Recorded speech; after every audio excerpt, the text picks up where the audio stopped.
Swazdola Sora, I am Surface, the Down Under Space Pirate, and, well, I return with another Ranting Ramblings video about what I see as lazy design in video games.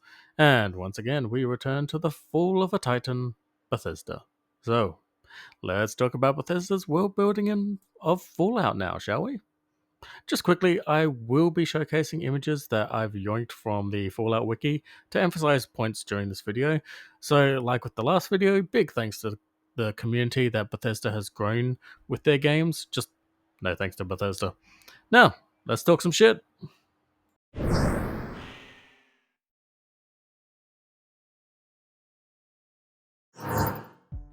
So, where's Bethesda's story writing mark on Fallout at? Well, why don't we compare Fallout 3, Fallout 4, and Fallout 76 to Obsidian's Fallout New Vegas in terms of story and roleplay? Just quickly, anyway. In Fallout 3, taking place 200 years after the Great War, and the capital wasteland is a scrap zone of debris and rubble and ruin, as if the bombs dropped 10-20 years ago. Despite being on the other side of the country, somehow the Brotherhood of Steel is established here, and the Enclave remnants have or are trying to make a power play for the capital. Honestly, I bounced on Fallout 3, it never appealed to me. Main theme, find your father, get distracted with every fetch quest. In Fallout 4, taking place some 210 years after the Great War, and the Commonwealth Wasteland has apparently been a constant shitshow of idiocracy. Even though a mere 70 years after the bombs, the West Coast saw people fully rebuilding with concrete-like housing, as well as stone and clay-based houses and walls, Boston, on the other hand, looks like the bombs dropped 10 years ago and everyone was drinking unfiltered rad water. The Institute doesn't want to draw attention to itself, so they frequently squash any attempt at rebuilding civilization, kidnap people to experiment on them, only to return them as brutish super mutants that then eat people, and then we have the thoroughly incompetent Minutemen. Main theme, find your son, get distracted by every settlement needs our help, fuck you, Preston, fuck you. Then we have Fallout 76, a game that the Radbridges got to. Okay, but seriously, even though the Radbridges ate my canvas bag, this one is set a mere 25 years after the Great War in Appalachia, comprising West Virginia, Pennsylvania, and New Jersey. This game sees a new virus in the form of the Scorched Plague, the Brotherhood of for fuck's sake still, and Atlantic City gambling, which just seems like an excuse to have a New Vegas on the East Coast. Who knows what else will come with this atomic store whale farm of a game, but main theme, restart civilization. Find a cryptid. Do something to a cryptid. Life's short. Okay, now let's look at Obsidian's entry, made up of a team of people who actually worked on the original Fallout 1 and 2 games, including, is that Josh Sawyer and Chris Avalan? Okay, let's see here. Fallout New Vegas takes place 204 years after the Great War. You start the game being shot in the head and buried, and then waking up in the doctor's office.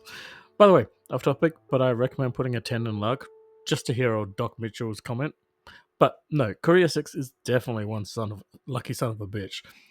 You then go on a revenge hunt to settle the score with the man in the checkered suit, which winds up getting you involved in a world where all you want to do is return the favor by putting a bullet in his head. Main theme, get revenge, but be made to consider what will happen to the Mojave after you do.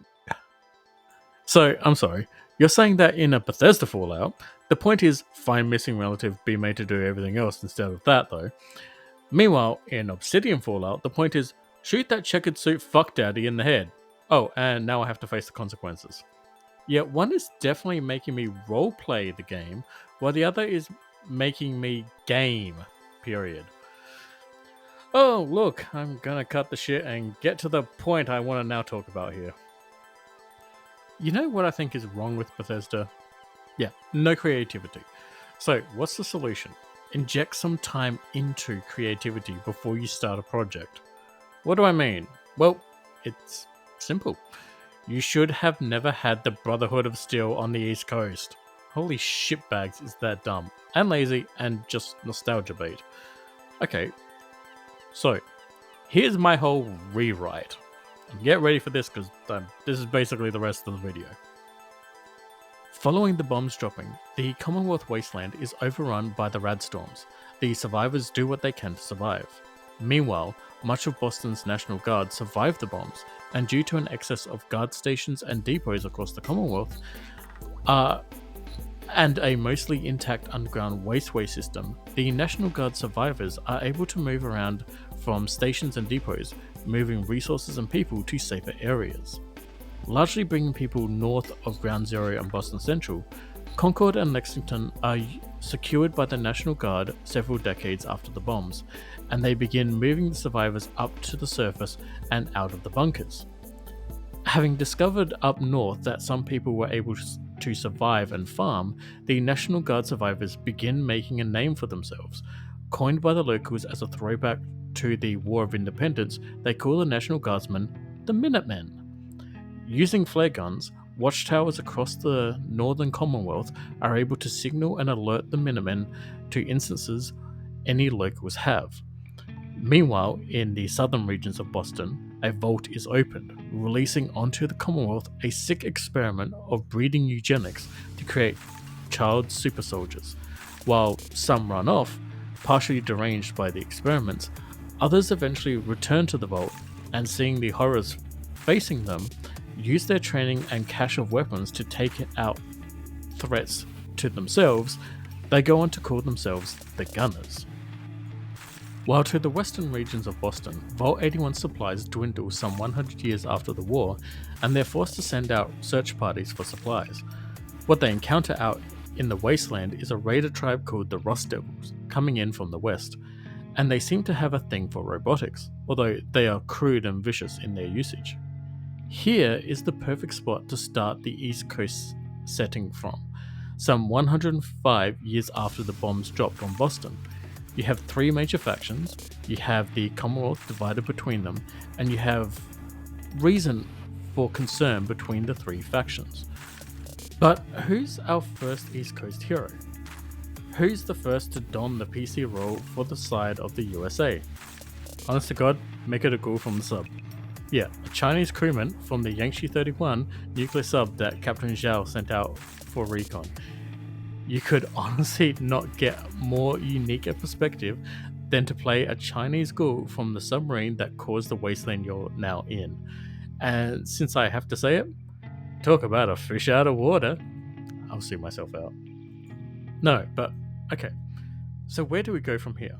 Well, the next game should be Go to the Capital, where you start play as a member of the Minutemen that responded to the signal detected from the Capital Wasteland, maybe because you get Outpost Zimonja up and running again. The Minutemen are able to detect signals from Atlantic City to Edmonton in Canada. The opening sees you through a bit of a harrowing experience where you become the last Minuteman standing. You are, to the Capital survivors, the Minuteman. Then see that the enemy that's been the problem here is the Enclave, who, after the failure of the West, moved their surviving assets to taking over the old seat of power, Washington, D.C.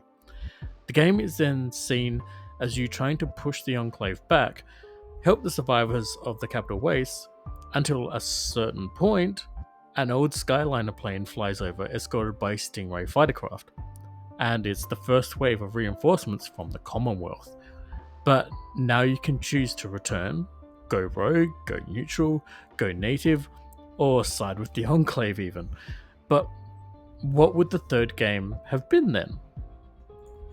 If we followed Bethesda's formula, this would be a prequel, but I feel we did good with our first game rewrite, so let's make this one another 10 years after the last game, so about 125 years after the bombs. We find ourselves in Appalachia. We emerge to a world of green and forests and trees, slightly mutated flora and fauna, but nothing out of the ordinary. All the original population of the region was allowed and able to get into the 4 vaults in the region, leaving no one behind. This game should feel so different at first. Empty, but barely run down. The armies of Protectrons and Mr. Handy's left topside to maintain the homes of the population still wander, and they have indeed maintained the infrastructure of the region. But as you move out, there's something that's not right.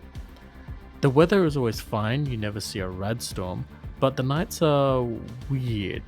You catch a glimpse of red eyes looking at you, or you wake up the next morning and find at the edge of town one of the robots been torn to pieces, or Protectrons will be rebuilding a warehouse that was standing yesterday. Fucking absolutely focus on the cryptids. If any game should have not only dealt with the supernatural, but the questions of aliens, this Fallout Appalachia is the one to do it. Mothman, Wendigo, Flatwoods Monster, Smiling Man, Grafton Monster, Beast of Beckley, Jersey Devil, and also the Zetans. Okay, I think I got a little too deep into Appalachia's old gods. There, let's wrap this up.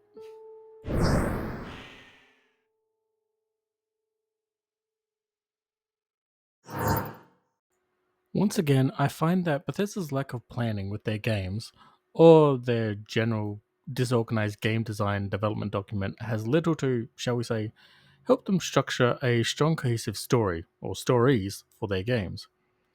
A point that I will happily poke at because they gave Obsidian less than 2 years to make a sequel from Fallout 3's assets, and by far, Fallout New Vegas has the best stories of any of the post Interplay Fallout games. Oh, and if anyone asks me to do Starfield next, no, I refuse.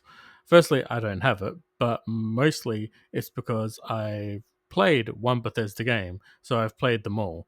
I played Skyrim, so I've effectively played Fallout 4 and Starfield. And since I own Skyrim and Fallout 4 in that scenario, yes, I can comfortably say that. And thus, this brings an end, hopefully, to my Bethesda overview. Once they had potentially talent, at the very least, they used design documents. Now, everything is a broken mess. Sorry, I mean, feature. Well, that was fun. It's funny, part of why this Bethesda look got started was because I was attempting to replay Skyrim again, and it was frustrating me, so I went to Oblivion, and my partner was watching me play my sorcerer. And I used a custom spell to blast a mentor that attacked me on the road up Broomaway, and she watched and laughed as we kind of spent the next 10-ish minutes as this minotaur body ragdolled down the road, bopping and bouncing and rolling down the road. It was pretty funny, and my partner was like, "You should stream this. This is hilarious." And I was like, "What? No. Everyone knows about this stuff. This is just what a Bethesda game is." To which she responded, "Oh, so it's a feature, not a bug." We had a good laugh. Then I tried to explain the stuff that's basically been the subject of these two videos, and she told me to make a video about it because she doesn't care. So I did. Anyway, next week ish, it's probably time I review, check out the meat and potatoes of the Tales of the Valiant Game Master's Guide and Map Pack. A nice contrast going from bad RPG to good RPG. Anyway, later, Space Dogs.